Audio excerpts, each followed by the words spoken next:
The following is a presentation of the Force Center podcast feed.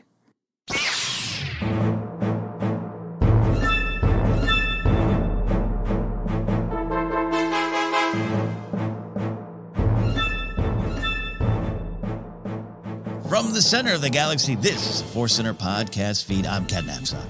I'm Joseph Scrimshaw. And I'm Jennifer Landa. And the gang's all together to talk Star Wars news. Breaking news from a long time ago, but also over our coffee in the morning. It's fresh news. Fresh news. We got a lot of pictures to get to, some cool video game news, pictures in the wild of marketing, which is funny to talk about, but it's a great photo. We're going to get to all of that. It's the season of Kenobi. Before we do that, we are going to remind you that today's podcast is brought to you by Audible. Get a free audiobook download and a 30-day free trial at audibletrial.com/forcecenter. Over 180,000 titles to choose from for your iPhone, Android, Kindle, or MP3 player. A little bit later, as always, Wilford Force Center recommends an audiobook we think you should try out on us, and perhaps one that we'll be looking at soon. Hey, there you go. All right, before we dive into the news, we'd like to catch up. I'm just reading copy. I just really like the "hey, there you go, all right." It sounded like a movie sample clip before a beat drops. That was me 30 years ago. No, yes, it is. We always like to catch up. Star Wars Life Adventures, a lot going on. I had what ended up being a week-long birthday celebration, which netted some cool Star Wars gifts. But Joseph, let's start with you and your adventures. How are you, and where did Star Wars find you? Yeah, this was one of those fun weeks where Star Wars found me doing work for Force Center. I read the Padme book that we're going to talk about, Queen's Hope, in one sitting, which was great fun. That's my preferred way to read the books at this point, is to just be all in and be in that world. So that was a great Star Wars adventure. And then this week is one of those times where I think I'm having another adventure, and Star Wars is just so everywhere that Star Wars finds a way, like dinosaurs replicating. Star Wars finds a way. My wife and I, this has been on our list of things to do for a long time. There is the Peterson Automotive Museum in Los Angeles, and in particular, there is a James Bond exhibit called Bond in Motion. I'm a big James Bond fan, been wanting to go for that forever, and we spent a little bit of time in the General Museum, and then a ton of time in this James Bond exhibit. And honestly, I thought, like, I've seen some kind of exhibits like this before. I was like, oh, a Bond exhibit. They'll have 3 cars. That'll be great. No, I mean, they had almost everything. They had a full airplane, pair of Hawk gliders. Wow. It was really, really great. But just going through a little bit of the top floor of the museum, which is just sort of like the history of cars and weird prototypes and a few from movies. And my whole day there was just like, I was in James Bond mode, which was fun, but every time I turned around, there was like a little reminder of Star Wars. There was just like randomly a poster of American graffiti up, which makes perfect sense. It's a car museum. Yeah. But then I'm looking at all the Bond stuff, and there was all the stuff from Moonraker, and like, yep, that's the movie that happened because of Star Wars. Mm-hmm. James Bond's got to go to space. I've been looking for forever these books that are the collected comic strips of James Bond. From the late 50s and early 60s, comic strips versions of the actual novels. And I'm reading the introduction, and this person's talking about what a breath of fresh air James Bond was. And then at the bottom of the introduction, it says, this person did storyboards for Star Wars. And it was just this like, and then we watched No Time to Die when we got home that night. And yeah, it's, the whole, all the special effects are ILM. And it was just a great reminder of Star Wars is always a part of my adventure, no matter what. Mm-hmm. Exactly. You're going to find it, and it will find you. Exactly. So that was my adventure. You had your birthday, Ken, huh? I did. I good thing on Tuesday night last week, a restaurant, it always gets mentioned on Force Center because it's both a favorite of Joseph and I, and occasionally we get to go down there together, to the Smokehouse. Jen, have you ever been on the Smokehouse? I think in the time that you were away for a little bit, Joseph and I it became Smokehouse Center for a while, just talking about it. No, I've never. Where is it? Is it in downtown or no? Off a bar in like Burbank, Toluca Lake area. Yeah, okay. around the I've corner never from been. around the corner from Sinatra's old house and Bob Hope's old house, and where Carson used to go hang out. So there's a lot of history. So Grace took me there for my birthday dinner, and we were tucked in a nice romantic corner. That we asked for that. She got them to give that space to us.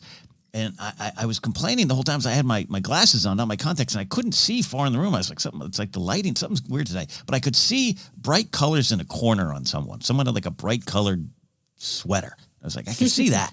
You see that. And then there was like 5 other birthdays, and we kept laughing. Oh, the waiters are coming out singing a birthday. And that guy in the bright sweater, it was like a birthday for him. And I was like, oh, that's interesting.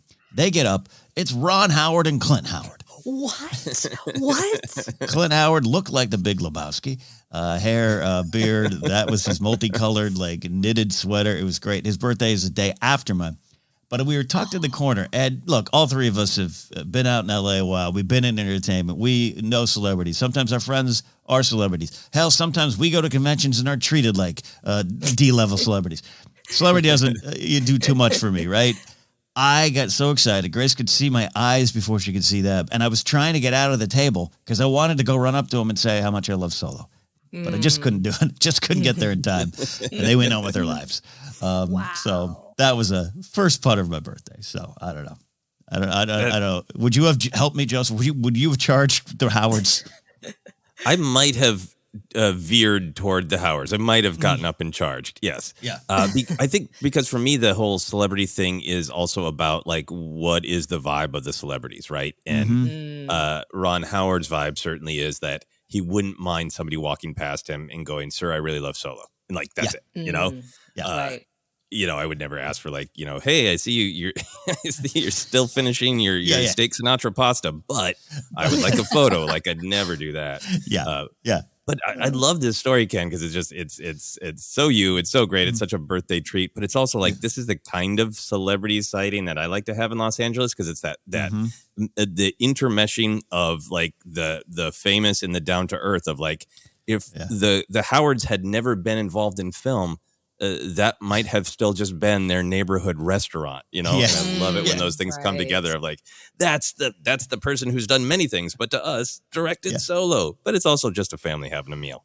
Yeah, and of course, and then immediately I was like, "It's Bryce here. It's Bryce here." Exactly. She was out shooting somewhere, and I wanted to yell, "We talk about you almost every week on Force, and we love the Howard family." So that was. I think shouting, "We talk about your daughter all the time," probably would not have been. Not a work. No good. So from there, I had a little gathering, invited some people over for a fire pit as well, and I got some cool gifts. That I wanted to mention. One is a longtime friend of mine who's also a Force Center listener, Chris the librarian. We used to do stand up back in the day. Big Star Wars nerd like me here, and he got me. It's from a company called Red Barn Collections, and they take like old books and they convert them into like journals.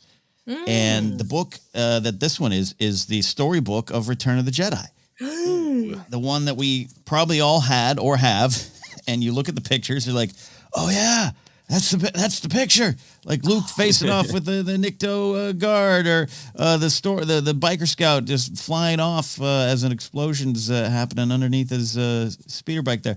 All those I'm looking Boba Fett with his blaster cut in two and the sparks, and it's all the still photography we've grown up with. It's the same book, but they have space for journaling in it if you'd like to. You could right. So, anyways, it was just so fun to get that blast from the past, but also in a new way. Like Joseph, we always talk about Star Wars being old and new, all combined into one. I have this old book in a new way, and I just absolutely love it. So that is really cool. I absolutely love that. And it's a journal just like for your feelings and your daily adventures. Yeah, like today I saw Ron Howard. I could just write that in. And then the final one. I don't mean to turn this into a whole post-birthday celebration. Joe Starr, a lot of you listeners might know Joe Starr from his Screen Junkies days, now working with D&D Beyond. He got me a great gift. And he had just a bleep-eaten grin on his face the entire time he walked up with the bag and the gift. And he's like, open it. And it's like Hawaiian shirt style, but it's Ewoks, the Ewoks cartoon. Oh, and it's the official one of the official licensed shirts for Lucasfilm and everything. And it's both the worst piece of Star Wars memorabilia I've ever owned and the best all at once. Awesome. So Are the colors like Ewok colors, like brown and green, or is it like bright Hawaiian shirt colors? no, it's like almost like a tan shirt. It's not quite Hawaiian. It's almost like a bowler shirt, but it has the Hawaiian shirt's vibes. Maybe I'm not even describing that correctly, but it's just got a tan or light beige background, but like it's just got all the pictures from the cartoon series. Oh, I love that. And while not exactly the style of shirt I wear everywhere, I told Joe I will probably wear this to Star Wars Celebration. Maybe maybe under a blazer. Just dress up. Yeah, no, I mean, you're not getting 2 steps on the show floor without being stopped when you're wearing that one. And Ron Howard might even stop me. So anyways, thank you to all who sent well wishes. Force Center listener Steve Campbell actually sent me a nice Han Solo card as well. Got that at my mailbox. So appreciate it all. Birthdays are silly and poignant all the same time. It's all like Star Wars, Joseph and Jennifer. It's all like Star Wars. So that's my life. That's what's going on with me. Jen, you're sounding good. You're feeling good. I know you've been battling something for a little bit. We're happy to have you here. You sound healthy. What's going on? Oh, boy, you both had such great weekends. Ron Howard, I can't get over that. I mean, that's like that's a movie star sighting, That's yeah. Oh, and he looked like that's Ron Howard. He's got the hat and jeans. That's Ron Howard. That's Ron Howard right there. Oh my gosh. What did I do? Well, I went to the Festival of Books at USC. It was a free event. Yeah. And I was like, oh, we're going to be out amongst the people. This is so exciting. Mm-hmm. And it was a beautiful day. And right when we walked in, I saw a big banner that said Lucas Museum. And I left my family in the dust. I ran over there. I said, I'm going to go over there. So immediately, I start asking the woman questions. When are you opening? She said, construction should be done at the end of 2023 and they'll open shortly after. And she was describing the space and it's going to be a hub for the community, for events. There's going to be a beautiful outdoor space for kids to run around, to relax, hang out. I think she mentioned like a beautiful garden. And I'm like, what's the Star Wars section looking like? She's like, well, actually, there'll be kind of a smaller section. And all right. Yeah, of course. I got it. But there's just going to be so much different types of artwork, which sounds really, really neat. And it looks so futuristic, that building. It looks very sci-fi. And I think it's going to be free, right? I can't remember that part, but the fact that it is going to be have a lot of events for the community is really special because we love the California Science Center, which is right next door, and of course the Natural History Museum as well. So that was exciting. Yeah, that's great. Yeah, right. I feel like it's been we've been talking about it for years, and obviously the pandemic slowed construction down a bit, but they're still moving. And what else? Oh, I finally finished Rebels. Yeah. And I finished Bad Batch too. I did it all. Wow. Really? Wow. Yeah. Wow. You watched all of Bad Batch? I did. That was I devoured that like candy. It was, moved really fast. I love Omega. You were right, Joseph. Boy, what the actress did, Michelle Ang? Is that correct? Yeah. She is phenomenal because those types of characters are really tricky to play, like the young kid character, which can sometimes seem annoying. Never. She played that part so earnestly with so much heart. Yeah. It adds so much to the story of family with the clones. Oh my gosh, that was fantastic. And Rebels, I actually teared up. I was like, that was beautiful. That was good. A lot. Those are pretty huge Star Wars adventures. I'm so happy that you got this chance to watch Rebels in the right way for you at the right time. And then, oh man, I'm so glad that you're all caught up on Bad Batch. There's so much great stuff like that Cad Bane, Fennec Shand interaction, I think makes Cad Bane's appearance in Mandalorian even richer. Yes. I did see, going back to the cameos talk that we had last week, there was a point where I'm like, okay, this is a lot of cameos. I actually felt like it was initially I thought it was good, but by the middle part, I'm like, okay, I get it. By the end, they didn't need it anymore, in my opinion. So, yeah, but that was interesting. I went, oh, that's what people were talking about. That was the conversation. Okay. Yes. Yeah, but I mean, I still liked it. It was a great show. Very cinematic too, and very 1980s, right? Like there's kind of like the 1980s vibe, action hero vibe. Anyways, that was my weekend. So that's a great weekend. Do you have a favorite member of the Bad Batch other than Omega, who is a member of the Bad Batch? But yes, do you have any of that crew? Initially, I loved Tech because I felt like I kind of most identified. But Hunter, I mean, Hunter, he's the 80s movie star, right? So he's great, and I love his relationship with Omega. So yeah. I was going to say maybe that's what speaks to you is like they're all in this sort of familial role, but like Wrecker's like the fun uncle and Tech is the weird uncle. And, right. Echo is the uncle who doesn't get quite enough screen time, but Hunter's like the dad, right? Hunter is the parent. Mm-hmm. Yeah. And seeing how much he cares about Crosshair and, all that. So it's just so good. Awesome. Oh, man. And even the animation, like it's amazing to go back to the Clone Wars at the beginning and see the difference in how much the animation has evolved and gotten even better. It's really neat. Yeah. Oh, well, we'll talk about Bad Batch more with you, Jennifer. I'm like physically restraining myself from all of the questions that I want to ask you. Feels good. I feel good. I feel caught up. Oh, that's so great. nice. That's great. And Joseph's he's a Tech fan. I'm a Wrecker fan. You're a Hunter fan. We are running the gamut here. We're ready to cosplay. Yes, we are. Yes, oh my gosh. Yes. Well, from Ewok t-shirts, Catching Up a Bad Batch, and James Bond and his cars, we're going to go to Star Wars news.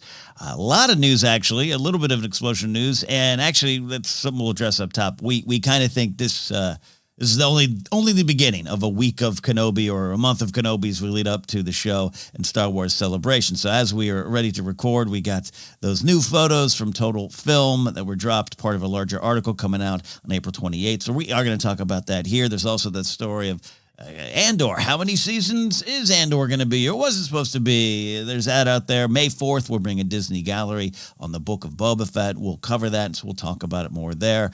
And, we know that some of the blips, there's some great stuff from Deborah Chow, great stuff of Ewan McGregor being afraid of Darth Vader. We're going to talk about that maybe after the article comes out. But we do want to look at the 3 photos before we get into a lot of our main stories that we had planned today. 3 great photos, I will say. We, of course, got Obi-Wan just kind of milling about on the planet Daiyu, just kind of maybe looking for a meal or, where do you pick up the Uber? I don't know. He's just looking around. Then we got the Grand Inquisitor, Rupert Friend, and yes, we'll talk a little bit more of the Grand Inquisitor's head, which is the biggest conversation talking point in all of Star Wars. And then we don't want to bury the lead here. Obi-Wan Kenobi walking around Tatooine, and what is this shade of blue he's wearing? That's right, a different kind of outfit. Joseph, Jennifer, you had a chance to see the pictures. Jennifer, let's dive in first with you. Your thoughts in general, and what jumped out to you here? Blue? I immediately thought Padme. I even did a side-by-side because I was like, am I imagining things? No, it's like the same shade of blue, similar fabric. And I thought that was a very interesting, maybe nod. Who knows? Or maybe it's just, business casual. I don't know. But he looks great. It brings out his eyes and his coloring on his face. Very nice. This is just, and I could go on and on about the Inquisitor head. I feel vindicated because I know there was a lot of criticism. I'm like, this looks good.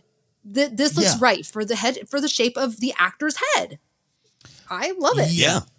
I perhaps there's a lesson for society to not go in on 2 seconds of footage in a trailer and just kind of wait. But, again, not that it looks exactly like the show, and you could still have a discussion, but it looks, and I guess this is the start of conspiracy theories of maybe they fixed it. Maybe they Sonic the Hedgehog did. I don't know.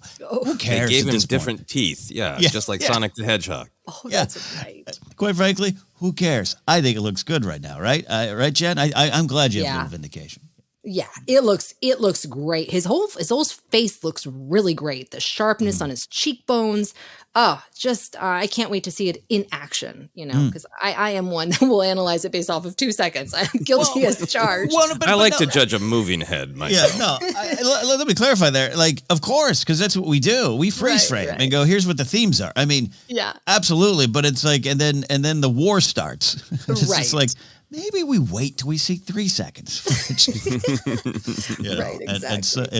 And so many agendas are built on 2 seconds. No, diving in is part of the fun, including these photos.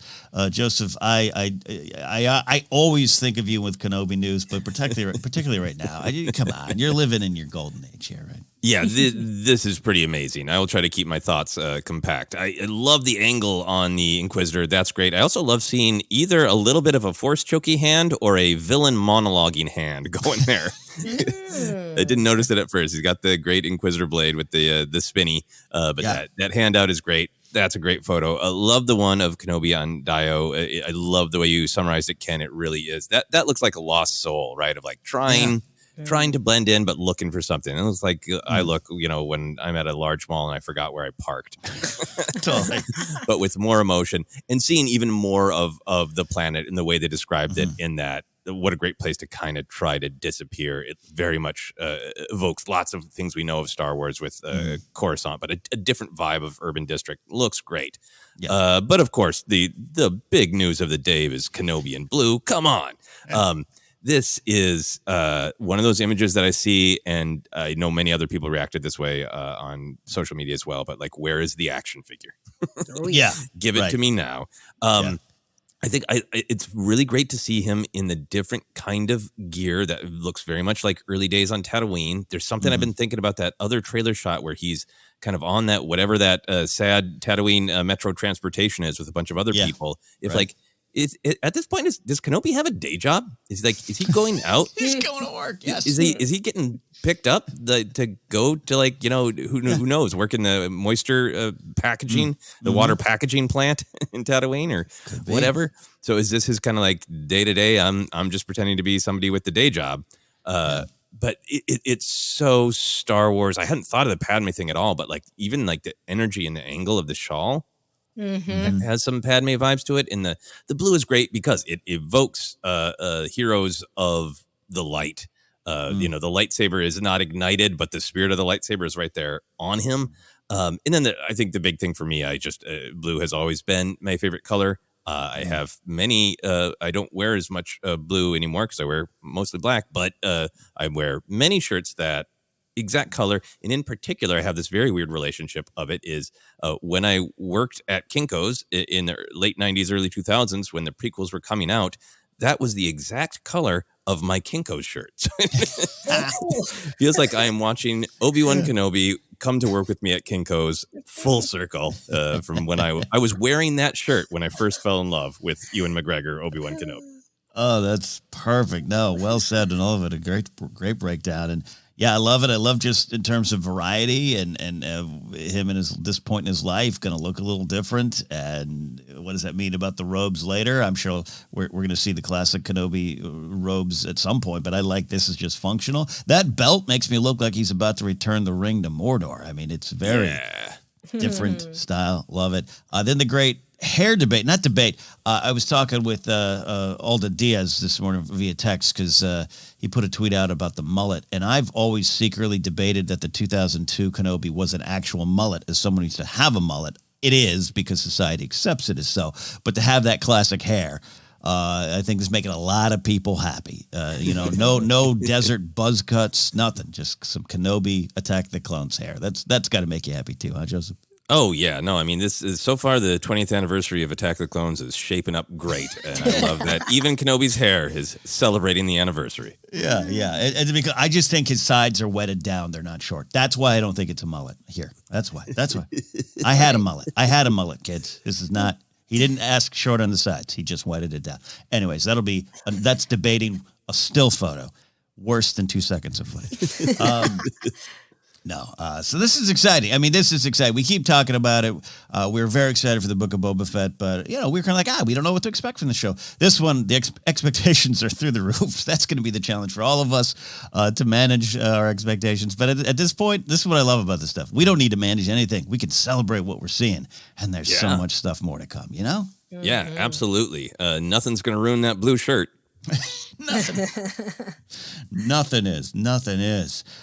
Well, we are not done with talking Kenobi. Let's get into some of the main stories that we were looking at today. And this is where the pattern starts to emerge, where you get like an interview, some information, maybe some pictures. Next thing you know, there's a trailer in your lap. I'm not predicting when a trailer's coming. I'm just getting excited that this is only the beginning of Kenobi press this week and in this next month. Vanity Fair ran an article. This would be last Friday, the time of this recording, where Natalie Holt, who composed the score for the Loki series and the upcoming Batgirl film, among other things, confirmed that she is the composer for the upcoming Obi-Wan Kenobi series, which makes her the first woman to score a live-action Star Wars project. I think her name might have been floating around. There's something about, I even was looking up. It's like, why do I feel I already knew this? But then it's the way the rumor mill works. But it's confirmed. Great interview. Good stuff. General thoughts here in this confirmation and groundbreaking news, Jennifer. Oh, it's really exciting. And I got excited reading how excited she was to work on this project, And she sounds really inspired, she had a ton of ideas. She felt like she was ready to go, basically. And it seems like she kind of folded into that legacy Lucasfilm sound mold quite well. It also reminded me of Kathleen Kennedy. I think it was a few years ago where people were like, what is going on? Where's the diversity behind the scenes? And I think she was like, it's coming. Right. And these things take a long time. And I'm, like we talked about before, it's like a slow moving, truck or machine. And now it's finally coming to fruition. And I'm like, all right, this is exciting. We're getting new people and it just is opening this world up to new creators. And that's really great.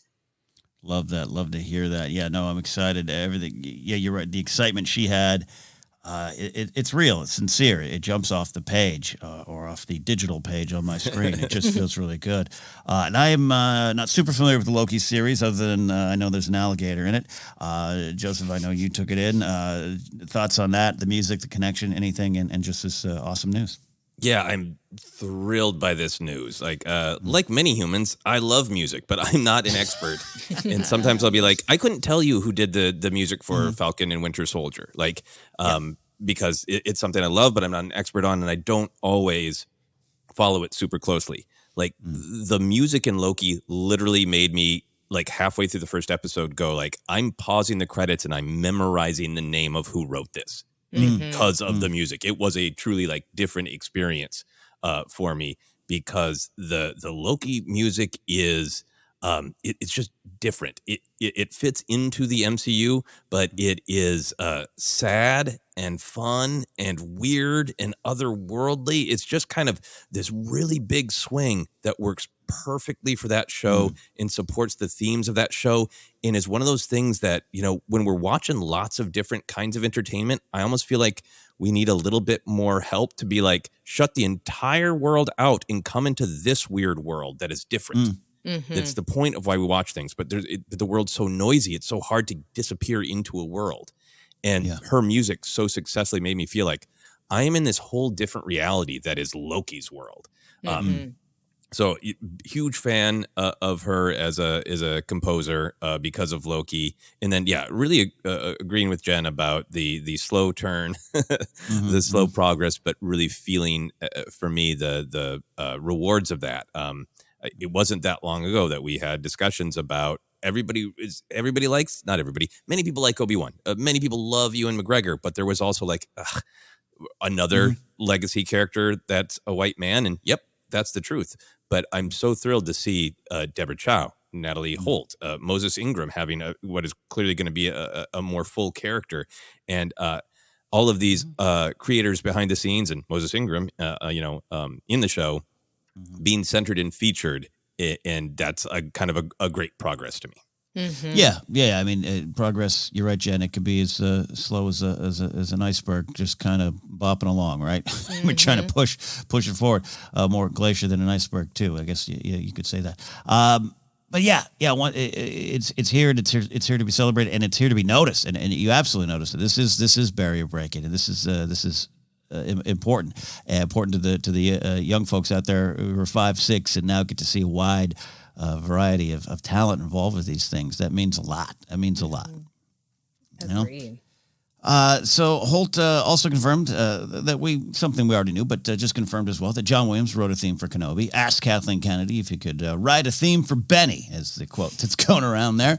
And she describes it as reflective and wistful with an element of hope. I was going to pause here, so let's pause here and talk about that. But I was making my notes yesterday. I was like, we should talk about what that means. I'm like, well, that's kind of Star Wars, isn't it? And it's kind of Kenobi, and kind of what we want with the series. So that's kind of comforting to me, Joseph, that turns out John Williams might know how to put a theme together. Oh, yeah. No, can I read the actual quote from the article? Because it's so great. Because it sounds to me like John Williams just like busted into Lucasfilm like Kool-Aid Man going, "You got an Obi-Wan?" Yeah. Here's the quote from Natalie Holt. It's the only legacy character that he hadn't done. So he spoke to Kathleen Kennedy and said, "I just want to write Benny a theme." So who can deny him that? And he did. He wrote the Obi theme, and it just embodies the spirit of the show entirely. Yeah. I love that story of John Williams. He's in his 90s, right?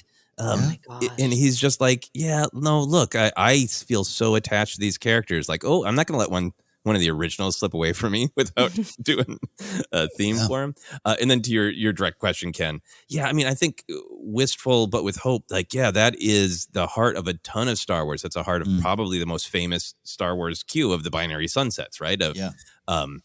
Wistful, but hope. But I feel like that is so laser focused what Kenobi is about. And I think what's going to make it really powerful of when everything is the absolute worst for this human being. Yeah. The absolute triumph of still finding hope within that and reconnecting to it if it's been lost, and knowing that John Williams is going to make us feel that in music is just glorious. I mean, I've been watching that teaser trailer as like motivation to get up every day. Right. Just like, all right, I'm going to look up and be hopeful. Yeah. So, Jed, your thoughts on old Johnny Williams writing one for Benny? I just love that. I love the passion and enthusiasm that everyone still has about Star Wars. And, I mean, I can't remember if it was in the article, but like, it seems like he has some ideas. He's had some ideas for many, many years about what he would write. Yes. Right. And so that to me also is exciting. And it also feels complete, So I love that. Yeah. I hope John's not too much of a backseat driver. He has a right to be, but yeah, I could just see him go. No, this. I'll just write one for Benny here. Just write one for Benny here. No, I'm so excited. I'm so excited, and I'm glad. And this article touches on it. We haven't heard that theme or her music yet either, because Duel of the Fates dominated, as it should have, that teaser trailer to such great effect. So I'm just excited that we haven't even heard the music yet, and I can't wait to hear that. Yeah, that big reveal.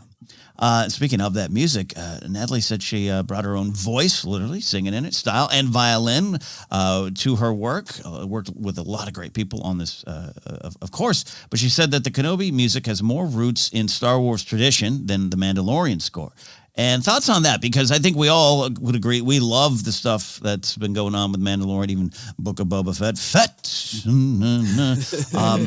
But there's something, I don't know, I'll just start out here and just saying, I just really like that. I like both. We can have completely new that has touches of Star Wars that worked really well, and then we can have something totally new that's based in things that are going to seem a little more familiar. Again, haven't heard the music, so who knows what exactly it's going to be. But I know I took a lot of comfort from this, Joseph. Of I feel like I'm home. Just hearing her talk about it. Absolutely. And I think it makes a ton of sense what she says in this article, that this is a different project from The Mandalorian. And I love The Mandalorian music. And I think, in fact, when Mandalorian started, it was important that it was different, right? Because that's the way The Mandalorian was really described to people, that it's this different story. And particularly the way that music starts is spare and lonely, right? And we're meeting this lone bounty hunter who's off in the remote parts of the galaxy, and the music speaks to that, and it grows over the seasons and becomes a little bigger and a little bit more emotionally involved as the character does. But this is the Skywalker saga, and we are catching up with Kenobi, who's kind of in the opposite place of Mandalorian. When we meet Mando, it makes sense for him to kind of have this lonely, haunting, sparse theme because he doesn't know Star Wars. Yeah.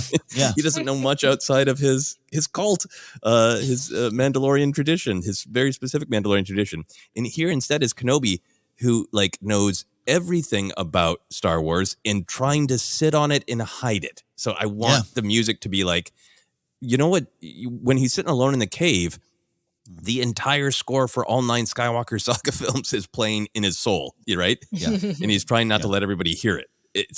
For me, that makes really sense, a ton of sense to be rooted in that tradition from the Skywalker saga movies. Absolutely. No, I'm sitting here. Kenobi sitting on Star Wars. Just Star Wars waiting to burst out of a box that he's sitting on. Nothing to see here.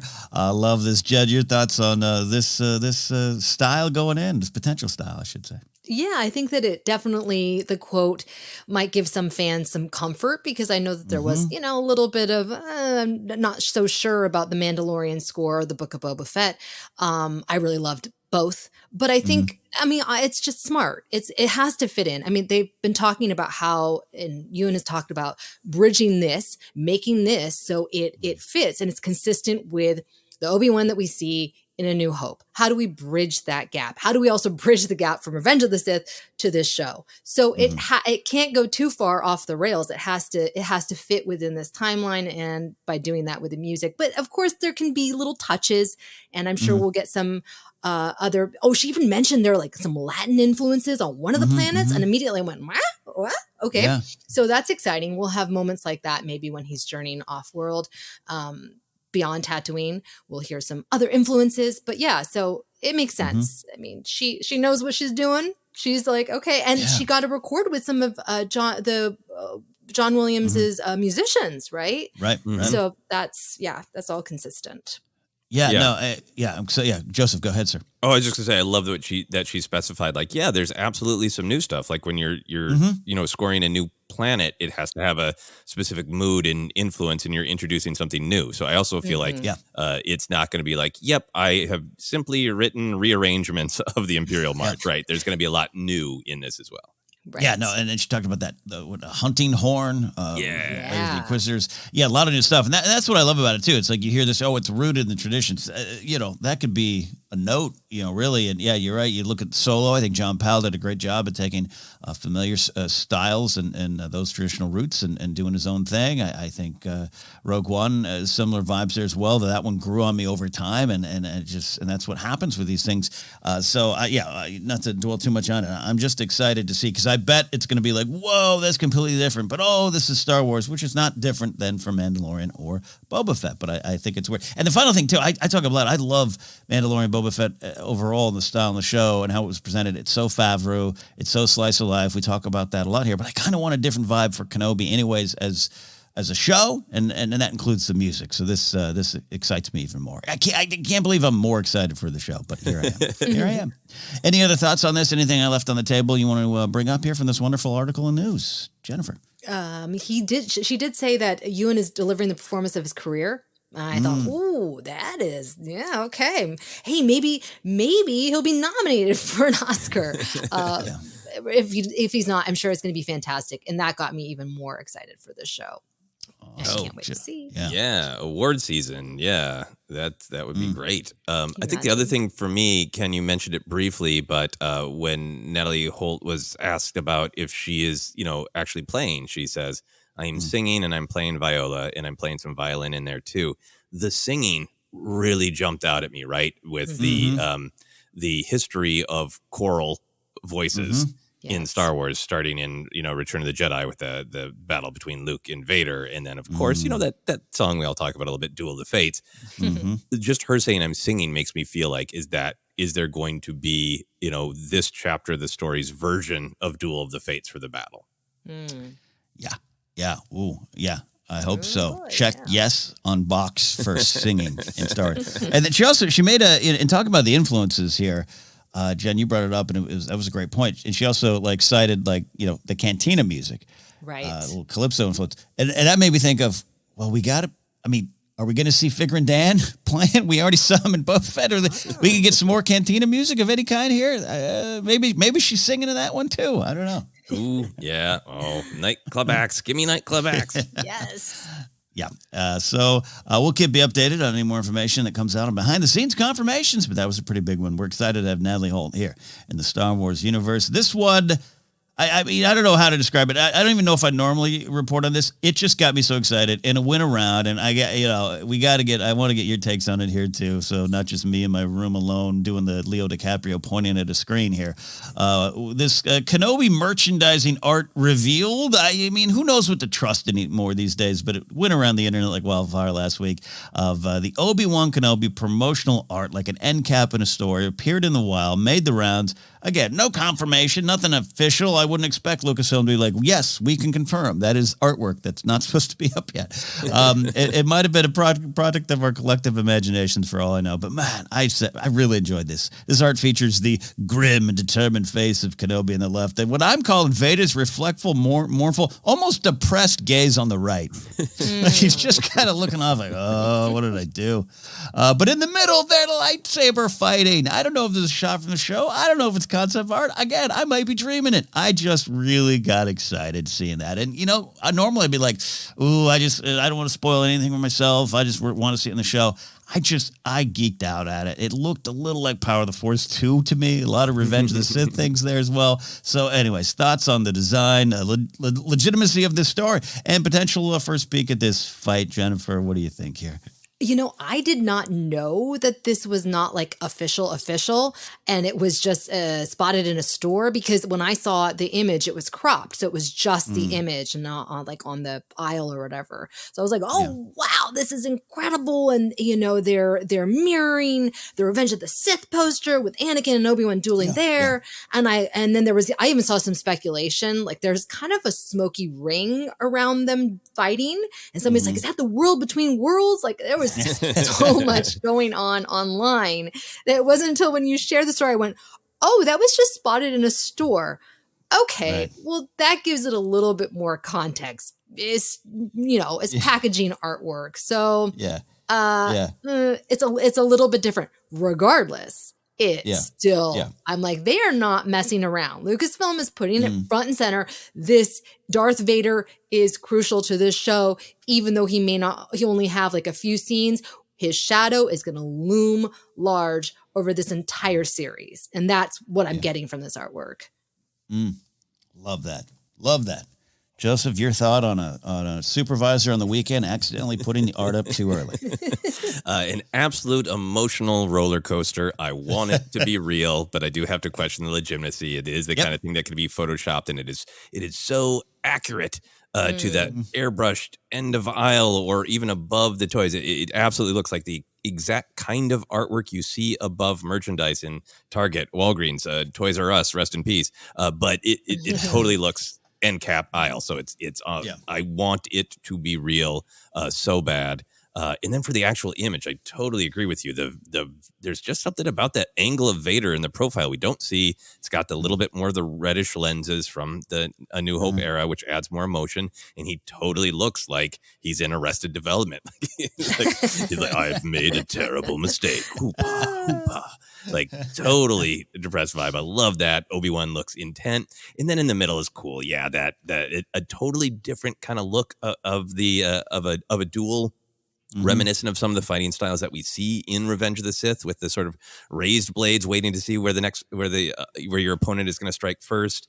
I don't take any like big storytelling, like where is this happening? It looks totally promotional, but it's great to have. Is that icy? Is it smoky? Vader appears to have a 1970s disco smoke machine with him everywhere he goes, for intimidation purposes. It just looks like that vibe. But honestly, beyond the image itself, the biggest thing that's exciting to me and why I want this to be real is I want them to have merch ready to go. It was such Revenge of the Sith was really light, understandably, because they went hard on Force Awakens and Last Jedi, and then they kind of went light on Revenge of the Sith and kind of bundled it with Fallen Order and Mandalorian, and it was just kind of light. Mandalorian, because of the various keeping the appearances secrets, have been really slow to be like, I just watched this show and now I can go to Target and there's a whole end cap, right? And since this is a big deal for Disney Plus for them to hook more subscribers, different kinds of subscribers, because it's Obi-Wan and Vader, it's Ewan McGregor, it's, it's this image. I'm so hoping that because there was less to hide, that they have the merchandising machine going up, and this is the end cap for figures, T-shirts, stickers, books, notebooks, packages of oranges with this this on it. It would just be really great to feel like we're back to summer blockbuster, and this is the summer of Kenobi, you know? Again, caveat. But by the time we air this episode, someone could be like, "Oh, I made this photo up and everything." It still got me excited. It's still almost like a fan trailer if that is the case. But also, this does kind of these like a Lego leak or all that kind of stuff. It does happen. And that's why we want to talk about it today. And again, anything right now that's fueling our excitement, I think, is worth discussing.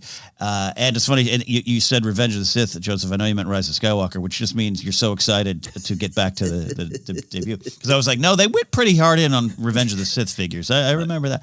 Yes. Thank you for correcting me. But they went too light on Rise of Skywalker. Yeah. Yes. And Jen, I want to get your thoughts there too. Joseph kind of indirectly brought this up. It got me thinking about it with Mando, we knew there wasn't you couldn't have Baby Yoda merch in the weeks leading up. That's going to ruin the big surprise. Boba Fett was kind of, we didn't have a lot of trash and colored speeder bikes, multicolored bright speeder bikes ready to go or anything like that. But I wonder, Jen, we were all part of that era too of like, oh my God, look at this character from Kenobi. It's a Shoptar Keeper. It must be a key. Oh no, it's a shopkeeper. Okay, it's just a cameo character. Like, I got it. It's Chancellor Valorum. Do you want to go back to that all with something like Kenobi? Like a week before the show, we get just a bunch of merch where we get some reveals. Ooh, that's a good question.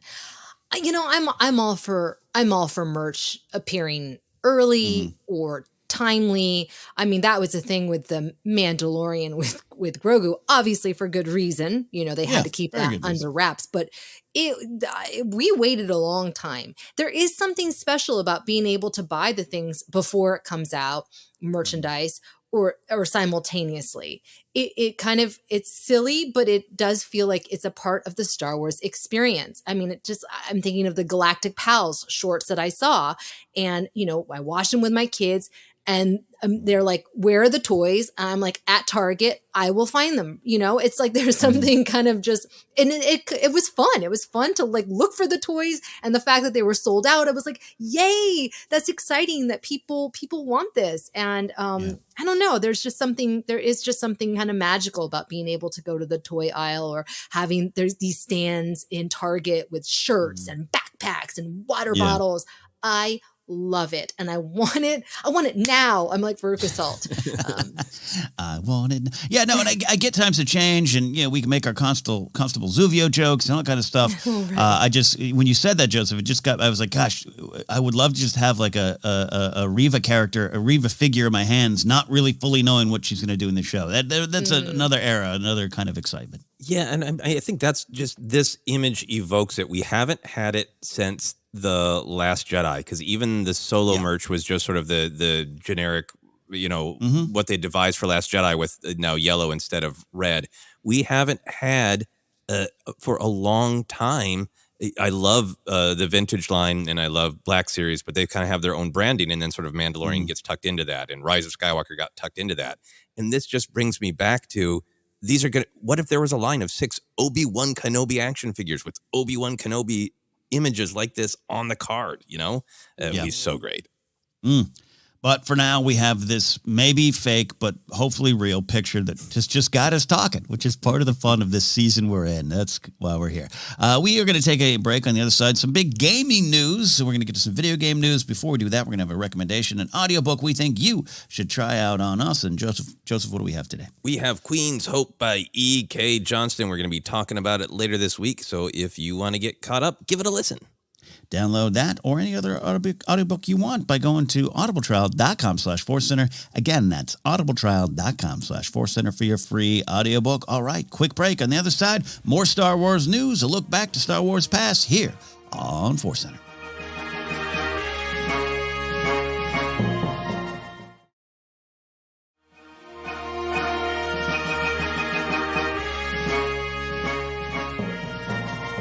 Welcome back to Force Center, the big show, the main show, the superstar destroyer of our fleet. You know the drill. We are having a lot of fun talking about Kenobi, but let's break away. Let's force ourselves. Let's not have attachment to Kenobi news right now. Let's move on as best we can to some exciting news. I know a lot of people are excited about this, and I am too, because I'm just curious more than any other thing. New Star Wars game from Amy Hennig and Skydance Media is on the way. Accomplished and very influential video game director and writer Amy Hennig is finally coming to the Star Wars galaxy. Now, we had said that before, back in like 2014 to 2017. We've been talking about she's finally coming to Star Wars.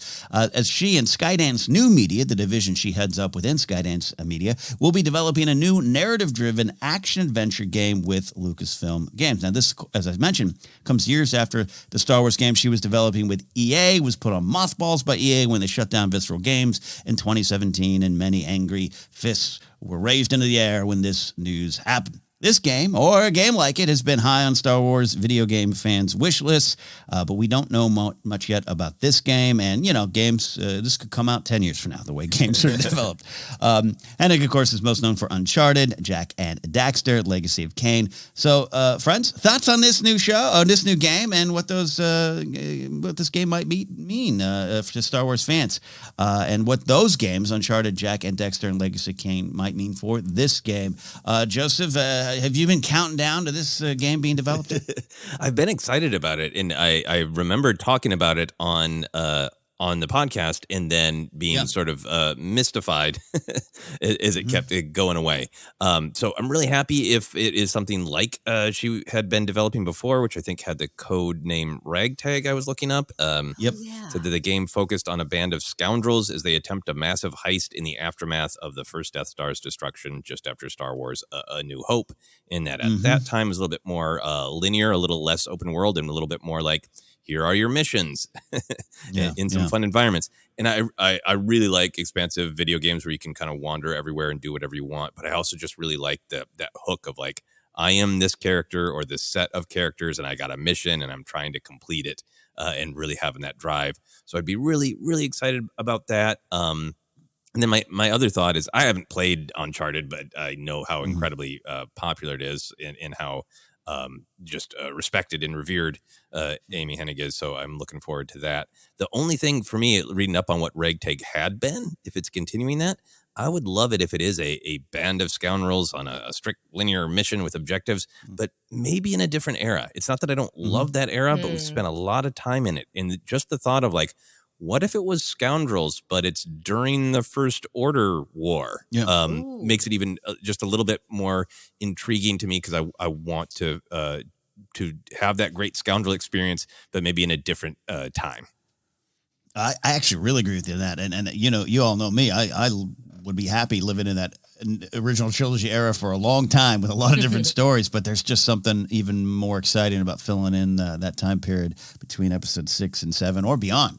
So I'm with you on that there. Jennifer, anything jumps out at this story to you? Yeah, I mean, I've been wishing for this game since we first got word of it years ago. I know that she and writer Todd Stashwick had kind of been working on the game together. And in the concept art from the game, at some point that came out, it looked like he was portraying the main character, Todd Stashwick. I got a chance to have him as an acting coach once, and he is phenomenal. I love his work. I'm such a fan of him. And I just thought, putting him in Star Wars would be amazing. So I don't know if that still is going on, but I love the idea of it being a narrative-driven game. I think it will get me back into my gaming seat, because it's been a while. I played Uncharted many years ago, only for a brief bit. I did Red Dead Redemption back in the day. So I like those types of games, and I'm looking forward to it, but I'm not going to get my hopes up just in case something happens again. I'm also with you on that too. I do love these games. I can't wait for these games. I've heard some rumblings of some of the games in development. This is probably one where people are, oh my God, it's going to be the best game ever. That first-person shooter one that's being rumored to come out, all those kind of things. I just sit back, and when it is downloading on my PS9, whenever it comes out by this time, I'll be excited. And I do want, as a Red Dead fan who talks about that game often, particularly Red Dead 2, yes, I'd absolutely love something like that for Star Wars, but I know that's probably a very big, giant, difficult task to pull off, and I think they will when they finally do. When we finally see it, I think we'll all be wow. So I'm excited, but I'm also patient. I did play the first Uncharted. I forget why I didn't continue the series. I got to analyze my life and remember what happened there. But I did enjoy the game, other than the puzzles that make me seem quite dumb. But I'm with you on the storyline, Joseph. That'd be kind of fun. I think Scoundrels make it kind of fun for video games. Like I'd love to be a Jedi too. You've brought up some good points about a Jedi game. Everyone knows I want my pod racing video game. But there's just something fun too that'd be entertaining. Of just some whip smart, sassy scoundrels going around the galaxy having some adventures. That'd be good too. Totally agreed with that. All right, that is a look at the Star Wars news. For now, if there's a trailer that drops at any point, we'll reconvene and do a special Force Center Reacts. Don't you worry. But otherwise, we'll catch up with more Kenobi news and other Star Wars news next week. Before we get out of here, today, as always, we want to take a look ahead to Star Wars past. It's Star Wars history. And in the spring of 2014, the Episode 7 fever was growing, and it exploded to new heights on April 29th, 2014. Where were you when StarWars.com published a black and white photo of the Episode 7 cast in a circle following a screenplay read-through? If memory serves, little R2-D2 was there in a wooden box as well. Now, the photo caused waves of joy, speculation, and I think perhaps the first time in the modern era of Star Wars, a bit of controversy and conversation starting as the starting point, as the happiness for the photo also contains some questions about the male-dominated cast, the diversity cast. So what are your memories of seeing this photo for the first time, friends, and your reactions to the important conversation then, and how you might view it now, which we talked about a little bit earlier today with the Natalie Holt news. Jennifer, we'll start with you. Yeah, I remember seeing that photo and feeling giddy and seeing the original trilogy gang back together, the new cast. And I remember being excited seeing John Boyega and Oscar Isaac. And for me, that felt like a huge win. And it wasn't until people brought it to my attention that, oh my gosh, yeah, there were not that many women there. Mm-hmm. And I guess I kind of just didn't think about it because that was how the original trilogy was, Mm-hmm. And I remember shortly after that, it was announced that Gwendolyn Christie had joined the cast. And I don't know if Lupita Nyong'o had been cast at that point or if they also announced her casting, but it was really eye-opening for me. And it reminded me, I'm like, oh, that's right. I should look at things critically, even though I love Star Wars. This is important. And maybe now I would look at that photo differently. But yeah, I just remember feeling really, really excited.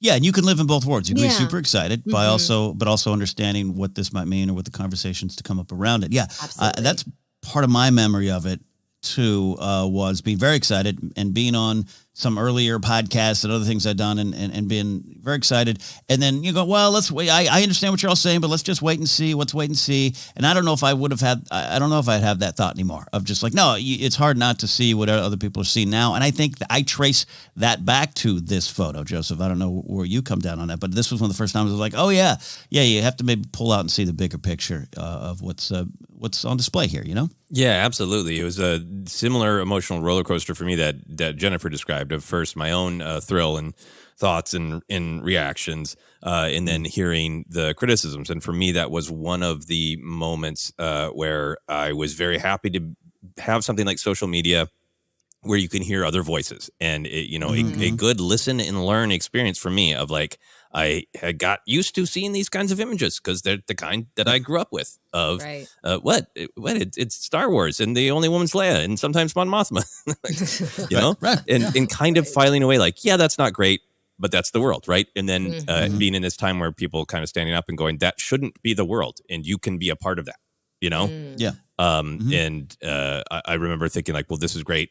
This is an opportunity to listen and learn and contribute if at all possible. And, it was then made it great when the other casting news came around. And I think it was a good lesson for some of the storytellers and the companies to be reminded that these things matter.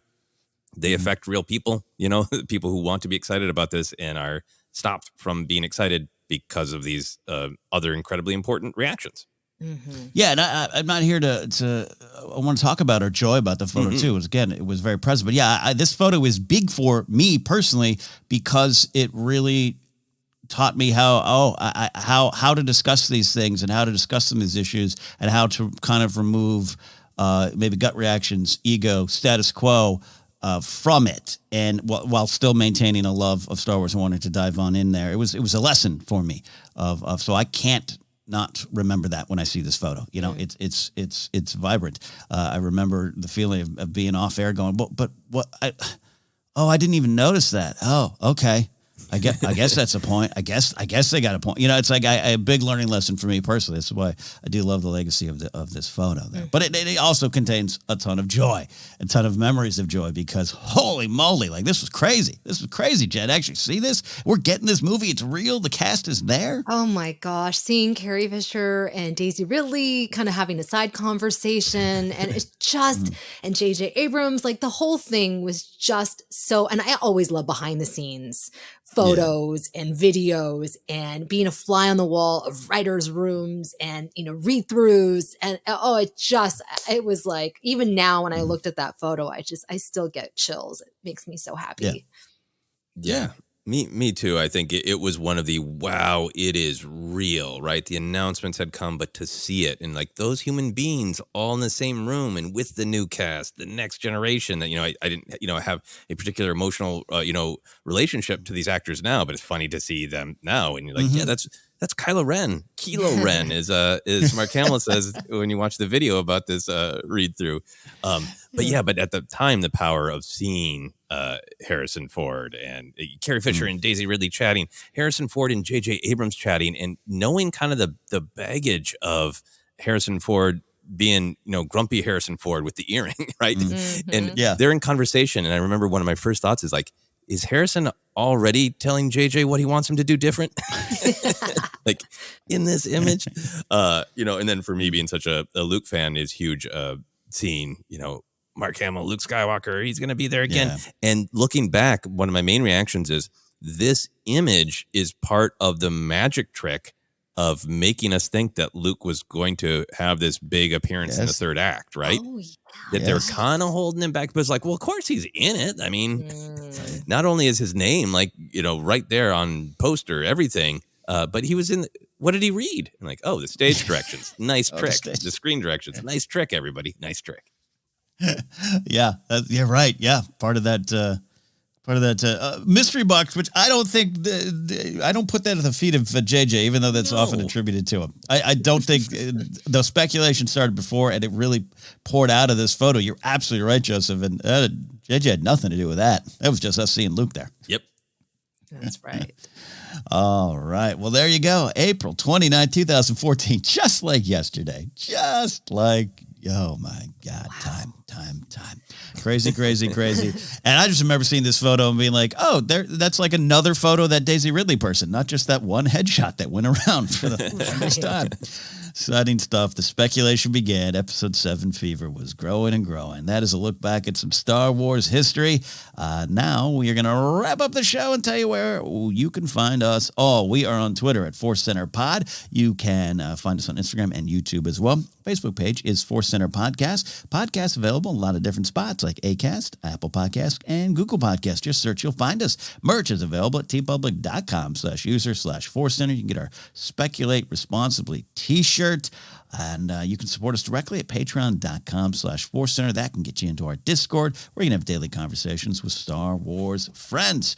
If you'd like to find me, I don't know, out in the wild looking for Kenobi merch under, end caps at stores, you can go to @catnapsuck or my website, catnapsuck.com. We always like to highlight charities, things of note going on in the world there. I want to go back to highlighting the fine folks at globalgiving.org, where you can go to the Ukraine Crisis Relief Fund and support the people affected directly by the war over there. Joseph, where can they find you, sir? Yeah, you can find me Twitter, Instagram, TikTok is at Joseph Scrimshaw, and you can check out my website, josephscrimshaw.com, for all of my other comedy adventures in the past, the present, and the future as well. I would like to continue to highlight Vote Forward. This is an organization that allows you to write letters to voters, encouraging them to use their power and vote with the personal reason why you choose to use your power to vote. If you are interested in that, you can check out all about it at their website, votefwd.org. Love it. Jennifer, where can they find all of your work? Yeah, you can find me on Instagram, Facebook, and Twitter at Jennifer Landa, and TikTok at Jennifer Landa 1138. And today I am spotlighting again the Amidala Initiative, because they are getting so close to their fundraising goal to benefit the Equality Texas Foundation. Equality Texas is a political advocacy organization working to eliminate discrimination targeting the LGBTQ plus community in the state of Texas. You can find out more about the GoFundMe at Amidala Helps on Twitter. Wonderful stuff, as always. Thank you, friends. Thank you all for listening. That's it for now. So, for all the store managers about to put that Kenobi merch up on the shelves, we know it's happening, right? We'll see you next time. This was Force Center.